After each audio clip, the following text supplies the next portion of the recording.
नहीं किया।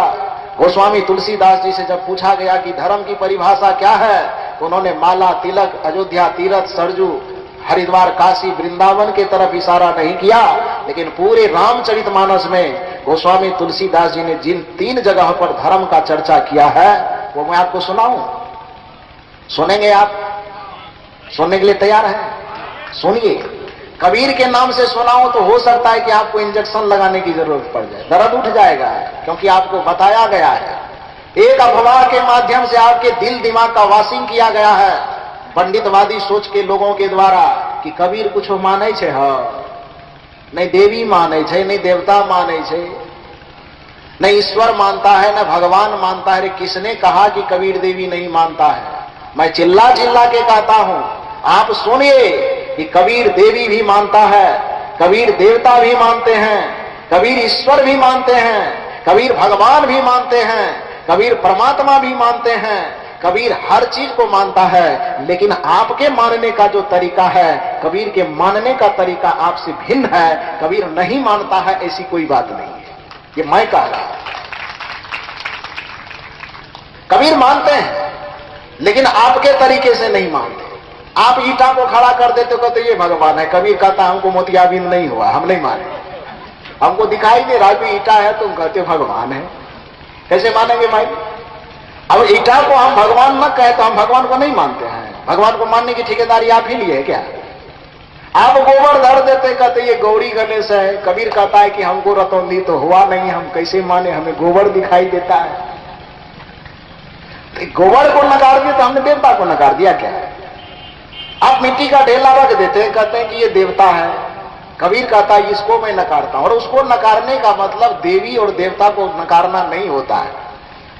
आप बसबिट्टा से एक बांस काट करके ले आते हैं, एक पोर में सिंदूर लगा देते हैं, दूसरे में पिठार लगा देते हैं, 10 रुपए में एक ठो झंडा खरीद लाते हैं, उसमें लगा के गाड़ देते हैं, नीचे पे कुछ पैसा, सुपारी, पान रख देते हैं और 2 मिनट में आप उसको हनुमान बना देते हैं। कबीर कहता है कि एक आदमी को पैदा होने में भी 9 महीना लग जाता, तुम भगवान को 9 मिनट में पैदा कर देता है। ऐसे भगवान से हमको कुछ लेना देना नहीं। तो गलत क्या कहता है? एक आदमी का बच्चा भी यदि 9 महीना से पहले पेट से निकल जाए तो उसको शीशा में रखने में कितना मेहनत लगता है? लगता है ना? मैं गलत कह रहा हूं क्या? 9 महीना से पहले यदि 8.5 महीना में 8 महीना में भी बच्चा यदि पेट से बाहर आ गया तो उसकी खैरियत इस दुनिया में नहीं है। और पंडितों ने हमें कितना बफला करके रखा कि हमारे इंसान को पैदा होने के लिए 9 महीना चाहिए, लेकिन वह भगवान को भी 9 मिनट में पैदा कर देता है। कबीर कहता है कि ऐसे भगवान बहुत कमजोर होंगे, ऐसे भगवान की जरूरत है। इसका यह मतलब नहीं कि कबीर भगवान को मानता ही नहीं। कबीर भगवान मानता है, कबीर देवी मानते हैं, कबीर देवता मानते हैं, कबीर ईश्वर मानते हैं, लेकिन जो सच है उसको मानते हैं, जो झूठ है उसको कभी नहीं मानते। और मैं भी सलाह देता हूं जो झूठ है उसको कभी नहीं मानना चाहिए, जो सच है उसको मानिए। प्रत्यक्ष रूप में दिखने वाले तो माता देवी है, प्रत्यक्ष रूप में जो दिखने वाले पिता है वो देव हैं, प्रत्यक्ष रूप में दिखने वाले जो ये संत गुरुजन आपको ज्ञान देते हैं ये देव है। प्रत्यक्ष रूप में देव वह है जो दिव्य गुण आचरण संपन्न है, जिसमें दिव्यता है, जिसमें दया है, जिसमें प्रेम है, जिसमें सत्य है, जिसमें करुणा है, जिसमें अहिंसा है, जिसमें सदाचार के पुंज भरे पड़े हैं। वह देवता है, वह सज्जन देवता है, जिसमें स्वयं जीने की चाहत है और दूसरे को भी खुशी खुशी जीने देने की चाहत है। वैसे सज्जन को देव कहा जाता है और वैसे सज्जना को देवी कहा जाता है। यही धरती की अकाट सच्चाई है। राम पहले मनुष्य थे, अपने गुण कर्मों से विशेष आधार पे चल करके भगवान कहला गए। कृष्ण तो पहले जशोदा और नंद के बेटा ही थे ना।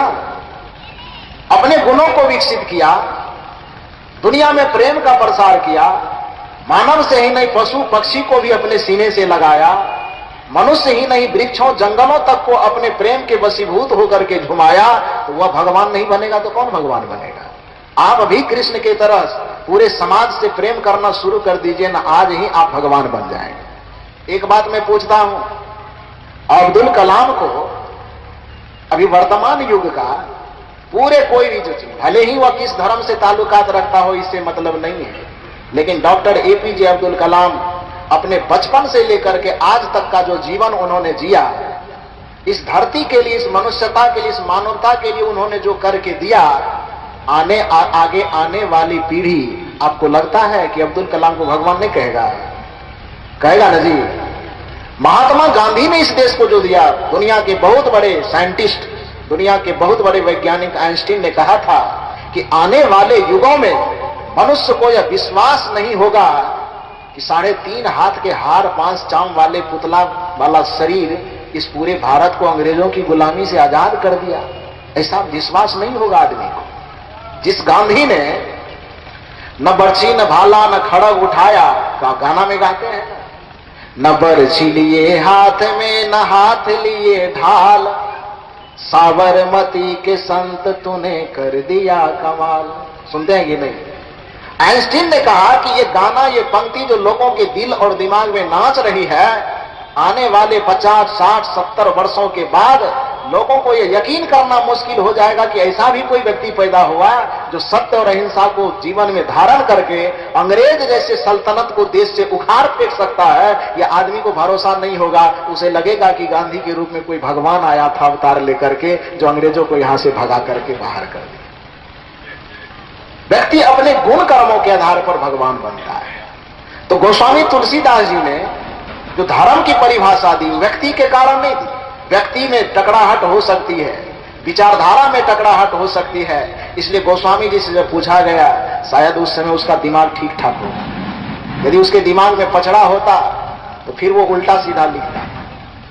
मैंने पहले कहा कि कबीर की बात कहूं तो कबीर के नाम से इतने अफवाह फैलाए गए हैं लोगों के बीच में कि उनका नाम सुनते कि कबीर साहब का है, तब बेकार है, मैं मानेंगे इस बात को, मानने लायक नहीं, क्योंकि वो कुछ नहीं मानता है। चलो गोस्वामी जी के पास, वो सब चीज मानता है कि नहीं? रामचरितमानस आप पढ़े हैं कि नहीं? पूरे रामचरितमानस के अंतर्गत मात्र 3 जगह धर्म की व्याख्या की गई है। और उस धर्म के व्याख्या में गोस्वामी तुलसीदास जी से जब पूछा गया तो मैंने पहले कहा कि न राम की तरफ, न रहीम की तरफ, न मंदिर की तरफ, न मस्जिद की तरफ, न तीरथ की तरफ, न व्रत की तरफ कहीं कोई इशारा नहीं है। मैं बता रहा हूं, सुनिए। जो पढ़े होंगे उसे याद होगा, न पढ़े होंगे तो घर जाकर के पढ़ लीजिएगा। घर में यदि रामचरितमानस न हो तो कबीर पारक निकेतन में आपका स्वागत है। जिस रामायण को आप पढ़ना चाहें, सब रामायण खुला हुआ। वाल्मीकि रामायण पढ़ेंगे, वह भी पढ़ा दूंगा। तुलसीकृत रामायण पढ़ेंगे, वह भी पढ़ा दूंगा। अध्यात्म रामायण पढ़ेंगे, वह भी पढ़ा दूंगा। कुंभज रामायण पढ़ेंगे, वह भी पढ़ा दूंगा। जिस रामायण को आप पढ़ना चाहते हैं, यदि आपके घर में है तो घर में पढ़ लीजिएगा। आपके घर में नहीं है तो स्वागत है, कबीर पारक निकेतन में आइए, मैं आपको पन्ना पलट पलट करके पढ़ा देता हूं। लिखा हुआ क्या है इसे सुनिए। गोस्वामी तुलसीदास जी ने कहा, जब उससे पूछा गया कि वह धर्म जिस धर्म से संपूर्ण मानवता को सुख मिले, वह धर्म जिससे संपूर्ण मानवता को शांति मिले, वह धर्म, वह पंथ, वह रास्ता जिससे संपूर्ण मानवता आपस में प्रेम से जीने लगे, वह धर्म क्या हो सकता है? गोस्वामी जी ने सोचा और सोच समझ करके कबीर साहब से उधार पैसा लेकर के लिखना शुरू किया। और गोस्वामी जी ने कलम चलाया। पहला परिभाषा, धर्म न दूसर सत्य समाना, आगम निगम पुराण बखाना। व्याख्या इसका समझते हैं कि करना पड़ेगा? इस शब्द की व्याख्या आप समझ रहे हैं कि इसका विस्तार करना पड़ेगा? करना पड़ेगा। रात हो जाएगी तब क्या होगा?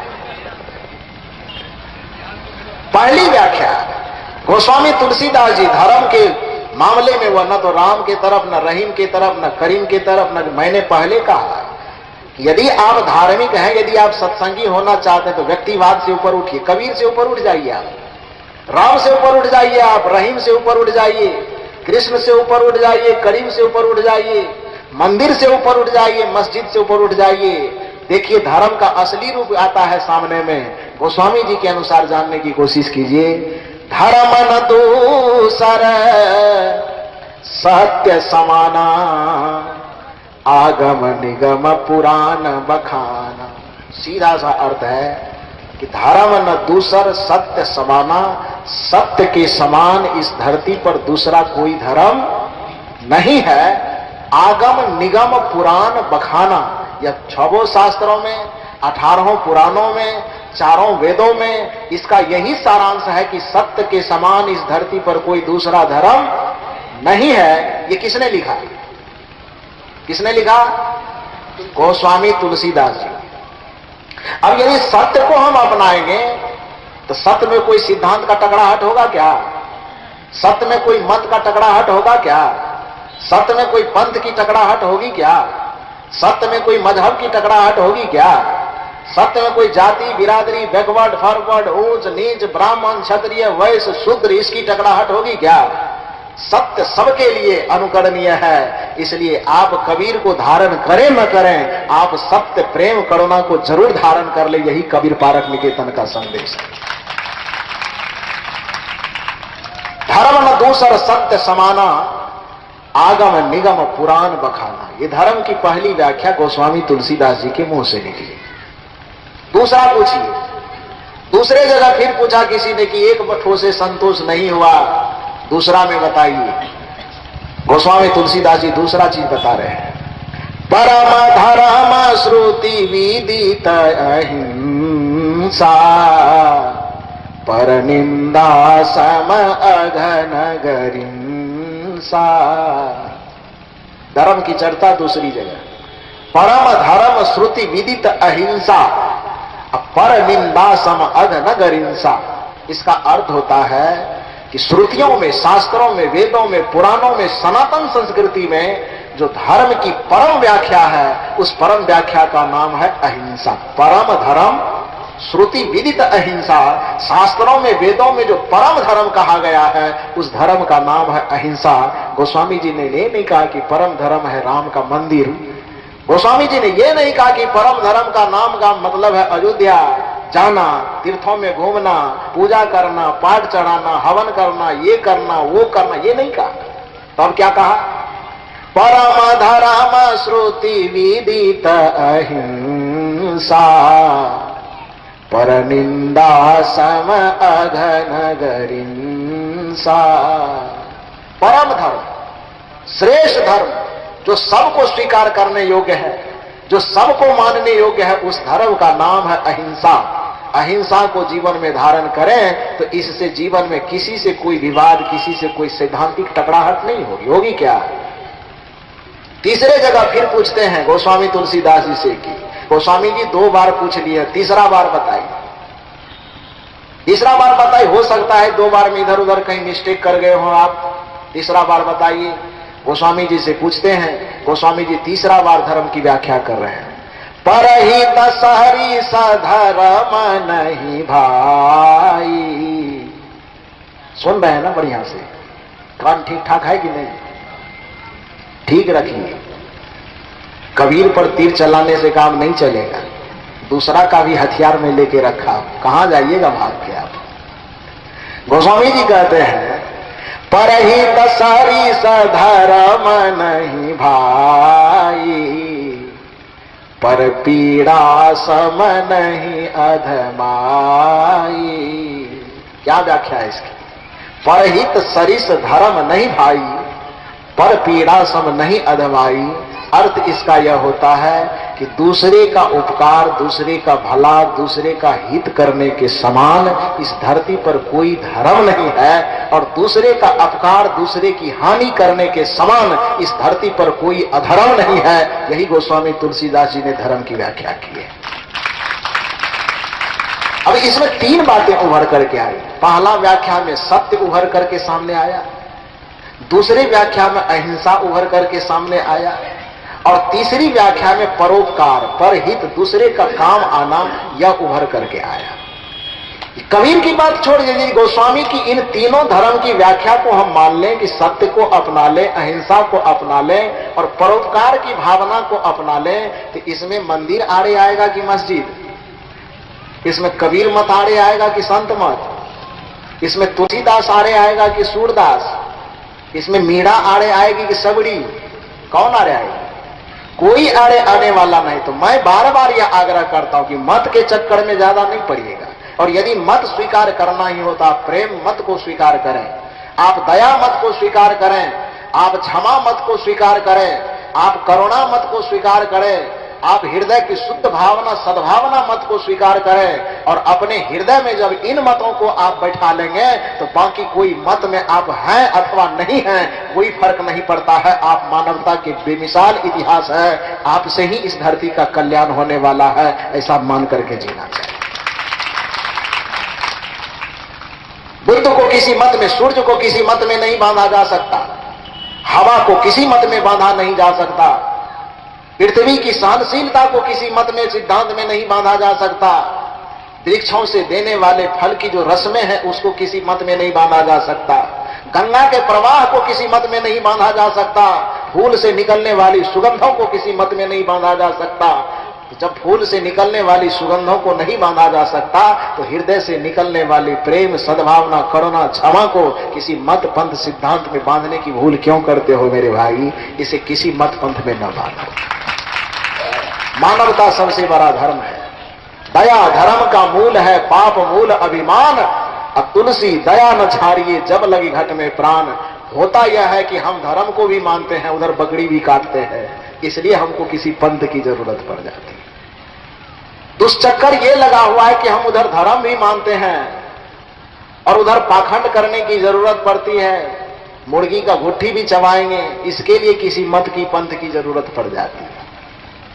क्योंकि वहां बहुत सारे ऐसे मत हैं जो यह छूट देता है, वह छूट देता है केवल मेरा नाम जप लीजिए, मुर्गी की गुट्ठी चबा रहे हैं कि कलेजी खा रहे, कोई मतलब नहीं, हम नाम जपिए ना, मुक्ति की ठेकेदारी हम ले लेते हैं। मत धोखा दो किसी दूसरे को मेरे भाई, इतना पाप लगेगा, इतना पाप लगेगा कि लाख जन्म तक नरक के गंदी नाली के कीड़ा बन करके जियो।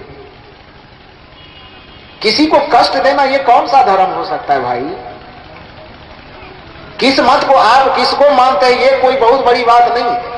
बहुत बड़ी बात है कि आप धार्मिक होके इतनी सी बात नहीं समझ रहे हैं कि किसी के गला को काट करके अपना पेट भरना ये मानवता तक नहीं है, ये इंसानियत तक नहीं है, तो ये धर्म कैसे हो सकता है?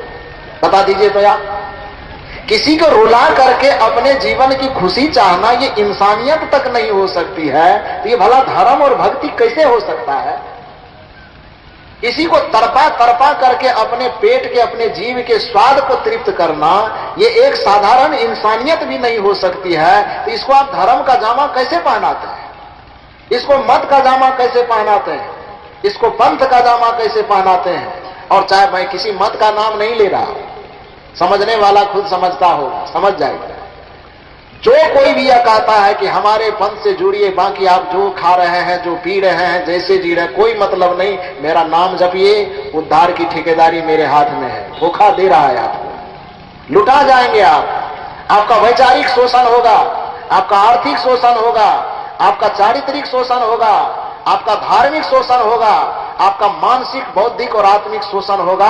ऐसे शोषणवादियों के हथकंडे से आपको बच करके रहना चाहिए। अहिंसा सबसे बड़ा धर्म है, सदाचार सबसे बड़ा धर्म है, परोपकार सबसे बड़ा धर्म है, दूसरे का भला कर देना ये सबसे बड़ा धर्म है। आपके पास जो क्षमता है, जो योग्यता है, कोई जरूरी नहीं है कि आप पूरे दुनिया को न्योता दे करके खिलाइए, यही परोपकार ऐसा नहीं है। परोपकार का मतलब है कि आपके पास जितनी योग्यता है, जितनी क्षमता है, जितनी बुद्धि है, अपने आप सुख से जिए, और दूसरा कोई यदि दुख में जी रहा है तो उसको अपनी क्षमता योग्यता जितना सामर्थ्य हो उस सामर्थ्य से आप मदद करके दूसरे को भी सुख से जीने में सहयोग प्रदान करें। इसी का नाम धर्म है, और यह धर्म धरती पर जब तक रहेगी अभी तक यह धरती रहेगी। ये धर्म जिस दिन खत्म हो गया, पूरे धरती मंदिर बन जाए, फिर भी धरती कब्रिस्तान बन जाए। दया परोपकार सद्भावना प्रेम करुणा वाला धर्म खत्म हो जाए और पूरे धरती पर भगवान के घंटा ही बजने लगे, फिर भी धरती को श्मशान घाट होने से कोई नहीं रोक सकता है। रोकेगा क्या है? मंदिर ना रहे लेकिन दया रहे पूरे धरती पर, तो धरती स्वर्ग बना रहेगा कि नहीं? एक भी मंदिर का घंटी ना बजे लेकिन पूरे धरती पर, पूरे धरती के मनुष्य के हृदय में प्रेम का दिया जल जाए, धरती स्वर्ग होगा कि नहीं होगा? और दूसरा सवाल मैं करता हूं कि पूरे धरती पर मंदिर बना दिए जाए, पूरे धरती पर मस्जिद बना दिए जाए, पूरे धरती पर गिरजाघर गुरुद्वारा खड़ा कर दिए जाएं, और प्रत्येक मनुष्य के दिल से दया, प्रेम, करुणा, क्षमा, सत्य, सहनशीलता को दिल से निकाल दिया गया। धरती स्वर्ग रहेगी कि नरक रहेगी? क्या रहेगी? जवाब दो इधर वाले। जरूरत किसकी है ज्यादा, दिल के दया की कि मंदिर की? जरूरत किसकी है, दिल के प्रेम के कि मस्जिद की? जरूरत किसकी है, गिरजाघर की कि दिल के सद्भावना की? किसकी जरूरत है? जरूरत दिल के सद्भावना की। इसीलिए कबीर साहब कह रहे हैं मंदिर तोड़ो, तोड़ना मत। जाके कहीं क्लेम मत करने का, साहब जी कर दे मंदिर तोड़ो। हम कोई लाल कृष्ण आडवाणी नहीं कि हमको प्रधानमंत्री बनना, ये मैं नहीं कह रहा। हम कोई नरेंद्र मोदी भी नहीं कि हमको प्रधानमंत्री बनना है। क्या करेंगे प्रधानमंत्री बन के? हम कम बड़ा प्रधानमंत्री है क्या? आपके दिल का प्रधानमंत्री मैं हूं। आपके दिल के प्रधानमंत्री से ज्यादा बड़ा दिल्ली का प्रधानमंत्री नहीं हो सकता है, इसलिए मुझे उसकी कभी ख्वाहिश नहीं है। अब ख्वाहिश करना भी नहीं है। बड़ा होने के लिए दिल, किसी के दिल के रास्ते से गुजरना पड़ता है। कहा गया है कि हम लोग एक शायरी कहा करते हैं कि हुकूमत वो करते हैं जो दिलों पे राज करते हैं। कुर्सी पर राज करने वाले तो कम पलटी मार देगा, कुर्सी का एक चक्का, एक पहिया किधर से किधर पलट जाएगा, तुरंत कब क्या हो जाएगा ये कहना मुश्किल है। होगा ना?